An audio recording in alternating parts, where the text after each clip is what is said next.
नमस्कार मित्रांनो, job support या यूट्यूब चॅनलवरती तुमचे स्वागत आहे। मित्रांनो, महाराष्ट्र शासनाने एक मोठा निर्णय घेतला आहे की आता सर्व शासकीय कागदपत्रांवरती आईचे नाव बंधनकारक असणार आहे। हा निर्णय कधीपासून लागू होईल या संदर्भातील जी-आर आपण आज या व्हिडिओच्या माध्यमातून पाहणार आहोत। त्यापूर्वी चॅनलवर का जर तुम्ही पहिल्यांदाच आला असाल तर चॅनलला सबस्क्राइब करा, हा व्हिडिओ आवडल्यास लाईक करा। असेच नवीन व्हिडिओ आम्ही तुमच्यासाठी घेऊन येत असतो। तुमचे जर का काही प्रश्न असतील तर व्हिडिओला कमेंट करा आणि अशाच नवनवीन अपडेट्ससाठी आमच्या टेलिग्राम चॅनलवरती देखील जॉइन व्हा। चला तर व्हिडिओला सुरुवात करूया। तर बघू शकता या ठिकाणी मित्रांनो, तुम्ही शासकीय दस्तावेजांवर आईचे नाव बंधनकारक करण्याबाबत 14 मार्च 2024 रोजीचा हा शासन निर्णय। मित्रांनो, विद्यार्थ्यांच्या शैक्षणिक कागदपत्रे, महसुली दस्तावेज, जन्म व मृत्यू नोंदणी दाखला, सेवा पुस्तक, विविध परीक्षांचे आवेदनपत्रे इत्यादी शासकीय दस्तावेजांमध्ये आईचे नाव वेगळ्या स्तंभामध्ये दर्शवण्यात येत होते।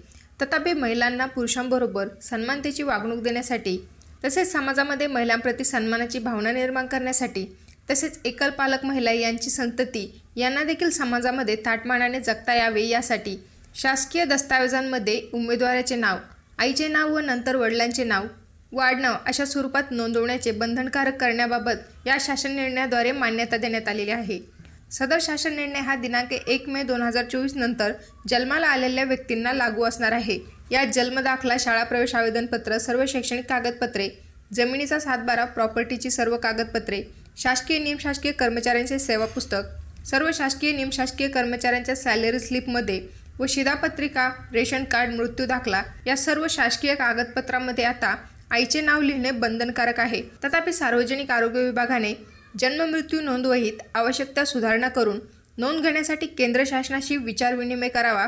तसेच केंद्र शासनाकडून याबाबत आदेश प्राप्त झाल्याच्या नंतर जन्म मृत्यू नोंदवहीत बालकाचे नाव, आईचे नाव, नंतर वडिलांचे नाव व आडनाव अशा स्वरूपात नोंद करण्यात यावी।